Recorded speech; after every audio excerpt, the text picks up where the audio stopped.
Chapter 18. And now Jesus being in Bethany, in the house of Simon the leper, he reclining.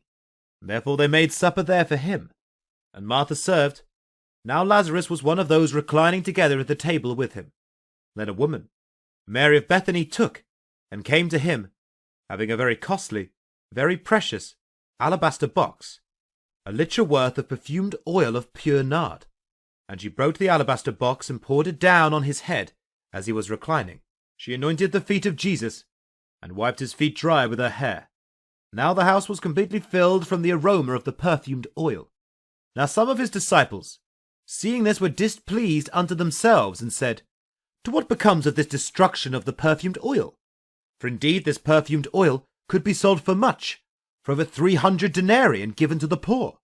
And they strictly charged her. Therefore said one from his disciples, Judas Simon of Iscariot, who would deliver him, For what cause was this perfumed oil not sold for 300 denarii and given to the poor? Now he said this not because he was concerned for the poor, but because he was a thief, and held the money bag, and carried away those put in. Therefore now Jesus, having known, said to them, and to Judas, Leave her. Why offer her the woman labour? For indeed she worked good to me, and has kept it, this for the day of my burial.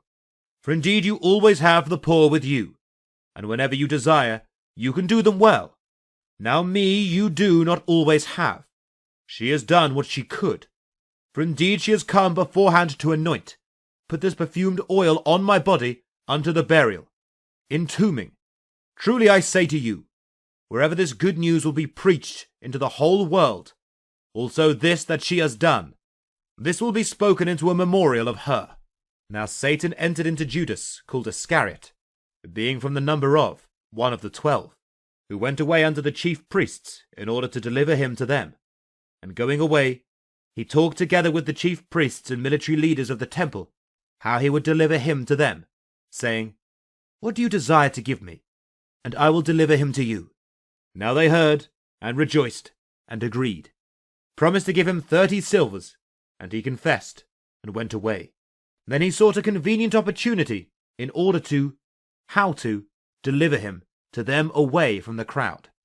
Now before the festival of the Passover, Jesus knew that his hour had come in order to withdraw from this world unto the Father. Having loved his in the world, he loved them into the end. Now came the first day of the unleavened bread, in which the Passover must be killed. And he sent 2 of his disciples, Peter and John, and said to them, Go prepare for us the Passover so that we eat. Now they, his disciples, came to Jesus, saying to him, Where do you desire to send us to prepare for you in order to eat the Passover?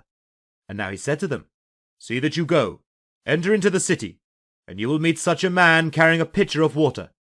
And wherever he enters in, follow him into the house, and say to the master of the household, The teacher says to you, My time is near. Where is the guest room where I will eat the Passover with my disciples? I will make the Passover unto your house with my disciples.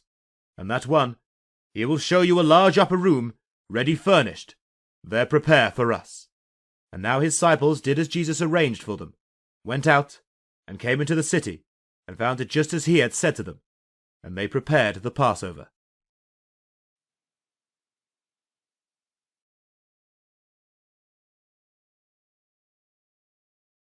Don't forget to subscribe.